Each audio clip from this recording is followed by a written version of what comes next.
Let me lead this entire room. Let me lead this entire world in thanking you. You're an extraordinary partner and friend. Vous êtes un partenaire extraordinaire et un vrai ami. Gracias por su liderazgo también. As a mayor, it's been a privilege to work alongside you on so many things, from the Olympic movement to gender equality. But it is your leadership for your city, your primary responsibility, as well as your work on climate change for this globe, that truly sets you apart. And it is the honor of a lifetime to accept this torch, this baton from you. I should have said baton because it's an Olympic term. And to carry forward the work that you have led so marvelously. So thank you. And let me also thank my friend and a mentor, a man I sat down with just after I was elected, and we served for a whole 3 months together. But he was the mayor of New York, the gold standard in the United States as a leader, and as our past chair, current board president, and as an absolutely critical supporter. You have helped make C40 what it is today, Mike Bloomberg. Another round of applause. Thank you for building what you have. And it's wonderful to be here with C40 Executive Director Mark Watts, who heads up really the best team in the world, the most important organization that is doing climate change work and implementing solutions today, and former Chair David Miller. And together with our community of funders, including the marvelous support of Bloomberg Philanthropies, SIF, and Realdania, this group has grown, as you've heard today, from a staff of just a couple people to over 200 brilliant, passionate, committed change agents. And today, it's impossible to imagine the fight against climate change without this room and this organization, C40. And I know I speak for this entire group in saying how grateful we are for the thankless task of hosting all of us. Frank Jensen, who is a mayor among mayors. Lord Mayor Jensen has set the bar, and Copenhagen will be the first city in the world of a big size to be carbon neutral. And you inspire us every single day, and we have so much to learn from you, so thank you as well.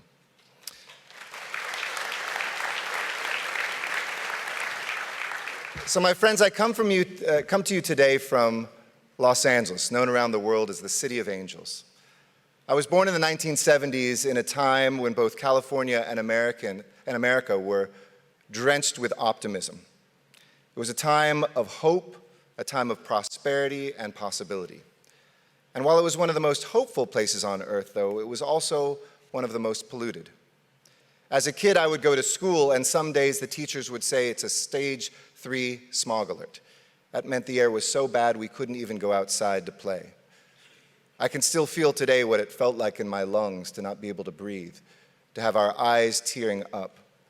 Faced with too many of these days and the worst air quality in America, mothers showed up at our city hall with gas masks on. A 10-year-old girl died in an 8-day smog storm. But our suffering jolted us into action. And in the years that followed, leaded gas gave way to unleaded gas, and heavy polluting industries were forced to clean up or shown the door. We began to monitor and improve emissions everywhere from our port to our power stations, and together we reduced our smog by 90%. But we didn't just clean up our air. At a deeper level, we began to talk about the environment as something to be protected and preserved, not polluted and plundered. While we visibly changed our city by reducing that smog, what we didn't see was the invisible threat. We weaned ourselves away from certain pollutants, but our addiction to carbon remained unabated. And this isn't just the story of my city, Los Angeles. This is the story of the world today. For the last 4 decades, science has been clearer and louder each year. I recently pulled out some notes from the late 1980s when I lived in New York City, and I was going to college at Columbia University, and I took a class as a college junior called Design and Maintenance of a Habitable Planet, taught by the late, great Wallace Broecker. He was one of the first to sound the alarm on climate change. He is credited with giving us 2 words that would change our history: global warming. And the source of the warming, we know, is us. I'm 48 years old, and during my lifetime, 71% of all fossil fuel emissions from human beings that have been released in that lifetime. Over 1 trillion tons of CO2. If you can't wrap your head around that, that's more than the weight of all of the fish in the sea. We saw it coming, the voices warned us, but the generations that came before us failed to act. From business leaders to politicians, some ignored the evidence, others covered it up, and most wished it would just go away. Today, we feel that ecological devastation all around us, and we hear that from young people on our streets and naturalists who can see it in our dying reefs. And it is not the only thing that is giving us anxiety. At the same time, in too many parts of the world and too many neighborhoods in our cities, too many human beings face economic hardship. And all human beings are looking to the future with deep economic insecurity. Technology is changing and it's wondrous, but it can also work us out of jobs. There have been unimaginable breakthroughs, from walking on the moon to me being able to tuck my daughter into bed last night with FaceTime. But at the same time, we see severe economic changes we're only beginning to grapple with, from the impacts of automation to artificial intelligence. These two things together are the challenge of our time: ecological devastation and economic dislocation. Or simply put, human beings ask, first, will the world survive and continue to sustain life as we know it? And then second, will there be a place for me and my children in the future world economy? I come to you today very proud to be your incoming chair, to reassure you that these problems are resolvable together, that in fact they're intertwined, that we cannot begin to address one without simultaneously addressing the other. And what excites me about this moment is that when we address these two challenges together, when we link growing economic opportunity for everyone with rapid ecological preservation everywhere, we preserve the world and promote a better life for everyone in it. Every mayor and city official in this room leads incredibly busy lives, addressing traffic, housing, infrastructure, and safety. But I am here, and I know you are here, because we believe cities can win this fight. Why? Because it's what cities do. Cities build economies. Cities protect their people. And cities collectively can save this planet. And we as mayors have no choice but to get the job done. You see, it's we as mayors who have floods on our streets, fires burning homes and killing people in our hills. And economic dislocation is hurting people in our neighborhoods. We feel it in our lungs, and we feel it in our lives, and we feel it in our budgets as well, as we increasingly spend to respond to this climate emergency. So today I want to raise the simplest of questions, and the first two are what and who. We know the what. You've heard it this morning. We are drowning in the science and the numbers. We know that the earth is warming. And we know that if we fail to take aggressive action to confront this crisis, we're not just looking at the potential collapse of our environment, but of human civilization as we know it. Which brings me to who. Look around you. It's us. This group of megacities represents 25% of the world's economic output. This organization was founded by chief executives to help chief executives lead, to make the difficult decisions, to enact the policies that we need, and to mobilize our citizenry to get the work done. And I believe that unfortunately there is no more powerful group meeting the challenge today than C40.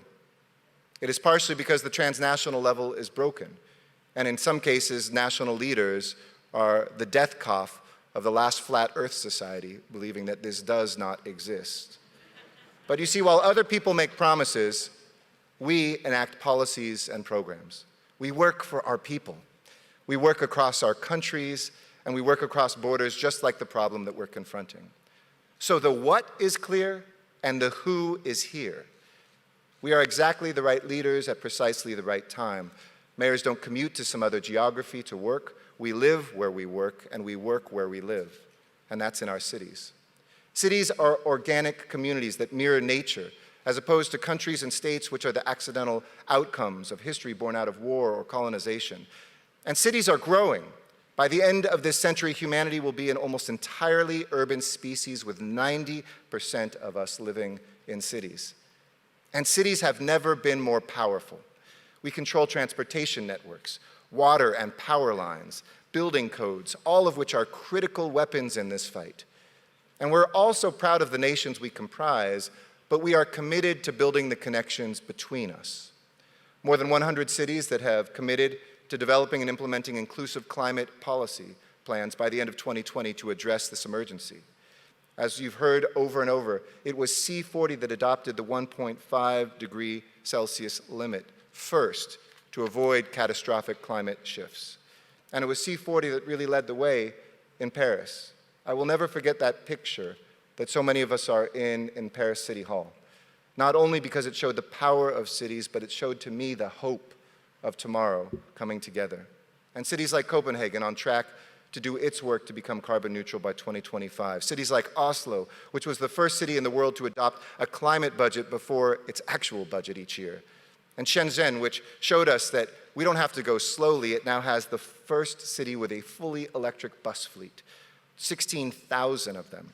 And Beijing is on the way to having 20,000 electric taxis by 2020. Mexico City, which is leading the way in issuing green bonds to finance sustainable municipal projects from bus rapid transit lines to LED street lighting and climate-resilient water infrastructure. You see, as people finally wake up to the gravity of this emergency, cities are already well into the work of enacting the urgent changes that are needed. Nobody is doing more than cities. But while nobody is doing more than cities, nobody is doing enough. We know that. We know the what, that our Earth is warming. We know the who, it's us here and all of the global citizens that we represent, all the cities of the world. So now the most important two questions that remain is when and how. When will we make these changes, and how will we make them work? I'm humbled to lead this organization, which represents over 500 million global citizens.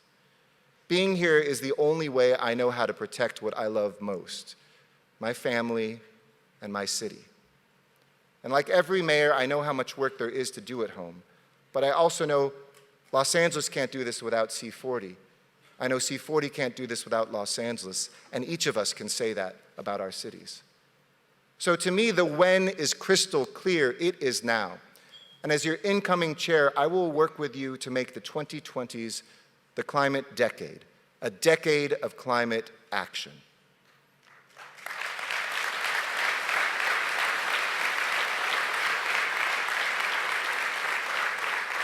I think all of us who do this work hear the clouds every single time we gather, but I don't overstate this to say that this will be the single most important decade in human history.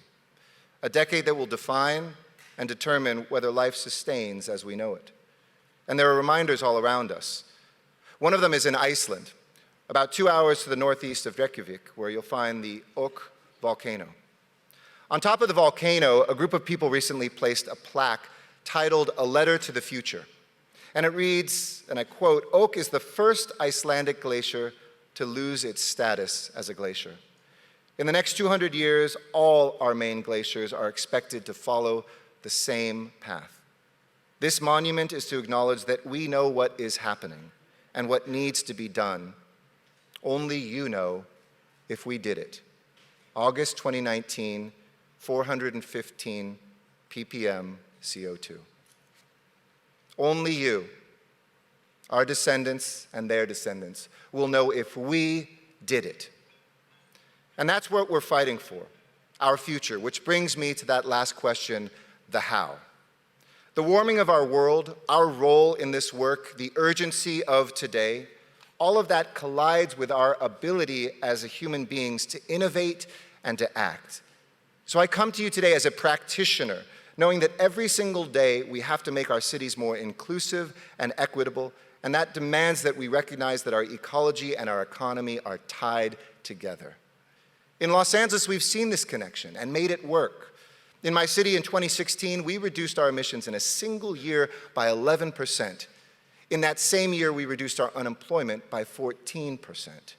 In fact, in the 6 years since I've been mayor of the City of Angels, Los Angeles has added 35,000 green jobs, which is the equivalent of 60% of the remaining coal jobs left in America, and we're just 1% of the US population. We committed to the first zero-emissions port in modern history, while we moved more freight than ever before. We approved the largest solar and battery energy storage system just 2 weeks ago in US history that will provide energy for 1 million people at less than the price of gas. From Seattle to Seoul, cities are imagining this economic and ecological marriage at the national level. And we all have many names for it across this globe. In the United Nations, it's the Sustainable Development Goals. In China, it's ecological civilization, or Shengtai Wenming. In Africa, it's called the green economy. In the United States, it's a Green New Deal. As C40, my agenda is clear. It is time for us to collectively enact a global Green New Deal, and to make this global Green New Deal the work of the next decade. The 2020s will be the decade of climate action that ties together economic and ecological restoration. And there's no group of people I'd rather be doing this work with than all of you. You can make it real. Mayors are uniquely poised to do this work because we know how to mobilize our citizens, and we will. We will stand with labor communities to organize workers so they continue to have a place in this work. We'll work with investors and financiers to develop the mechanisms to accelerate a global Green New Deal. We will empower the scientists and the innovators at universities and startups who are developing the technologies today that have the power to save our planet tomorrow. And I want C40 to work with the mayors in this room, but also the ones that are not. If we can set the model in the megacities that comprise 25% of the world's GDP, we can translate that to the smallest town in Argentina, a mid-sized city in Armenia, even the megacities of tomorrow. And we will support and strengthen youth movements. 2 weeks ago, I was so proud in Los Angeles to form a Mayor's Youth Council for Climate Action. Not just something I can check a box off, but my key advisors from this next generation that sometimes I will lead and other times I will follow. And together with youth representatives who we convened yesterday at Copenhagen City Hall, 2 youth representatives from Los Angeles are here today. And when I meet with them and young representatives from all over my city, when I convened the first meeting last week, I said, this is the most important day of your lives. This is the most important day of your lives because this is the day you step up to lead a movement that will save this planet. I am ready to help them lead. I am ready to follow them. And we know that mayors cannot do this without our citizens. And citizens know that they can't do this without their mayors. So the time for promises is over. The time for action is well underway. And I stand before you optimistic, energized, and undeterred. Because if we know one thing about humanity, we know that human beings have always found a way to survive. We're a stubborn species with a will to adapt. We've always wanted to move forward. We want to protect our loved ones and the places where we live. And we seek to coexist with an earth that gives us our very life. Think of the great moments in history when we answered the call and came together. An agrarian revolution that fed the world. How we united to eradicate worldwide diseases. And lost in the history books are those people who said no, who said this wasn't a problem, or this was too big to overcome, who said we could never get rid of smallpox, who said we could never fit a computer into our pockets, who said that we could never fly faster than the speed of sound or slip the bonds of gravity and traverse the cosmos. Will we be the generation that puts profits ahead of people and lose the world? Or will we fight for and secure the future of our planet? While it's our people who are dying in floods and fires, our children marching in the streets. While it's our carbon that's still choking the airways, it's also our turbines and solar panels that are being bolted and built at record rates. And these achievements, the strides that have already been made, they've given us the ability to determine what happens next. We are fighting for nothing less than our right to live, for our right to thrive, and our right to leave this world better for our children and our grandchildren. So, my friends, if we come together today, if we build on the work that has been laid out for us, if we deliver a global Green New Deal and make this the climate decade, a decade of action, then I know together we will. Thank you so much.